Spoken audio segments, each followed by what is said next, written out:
আজকে চলে আসলাম যমুনা ফিউচার পার্কে। তো যমুনা ফিউচার পার্কে চলে এসেছি কারণ হলো হঠাৎ করে ফারাজের আপনার প্যাম্পাস দুধ শেষ। তো এটা কেনার জন্য আপনার সুপার শপগুলোতে চলে আসলাম। তো ফারাজের জন্য সুপার শপ থেকে এগুলো কেনাকাটা করে আমি খুবই ক্ষুধা পেয়েছিল।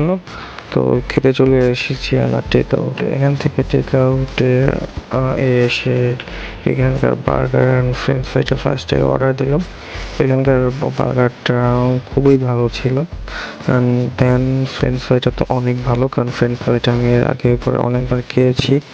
মনে হয় সে থেকে এখানকার ফ্রেঞ্চ ফ্রাইটা টেক আউটের ফ্রেঞ্চ ফ্রাইটা অনেক মজা এবং এটা খুবই স্পাইসি থাকে। আমার স্পাইসিটা খুবই ভালো লাগে ঝাল খেতে। এরপরে আপনার এখানকার স্পাইসির মধ্যে আমার কাছে সবচেয়ে best french fry and chicken ফ্রাইটা তো অনেক মজা। তো এখানকার চিকেন ফ্রাইটা খেতে চলে এসেছি। তো চিকেন ফ্রাইটা তো মানে কি বলবো, আমার স্পাইসির জন্য বেস্ট একটা চিকেন ফ্রাই, মানে ঝাল খুবই ভালো লাগে। তো এখানকার চিকেন ফ্রাইটা অনেক মজা এবং খুবই ক্রিস্পি। বলতে পারো এখানকার চিকেন ফ্রাইটার মানে একবারে ভিতরে পর্যন্ত মশলা চলে যায়। এখানকার চিকেন ফ্রাইটা খুবই ভালো। তো আমি এবং আমার ওয়াইফ দিশা তো একসাথে মিলে চিকেন ফ্রাইটা খুবই ভালোভাবে খাচ্ছি এবং চিকেন ফ্রাইটা খুবই গরম ছিল।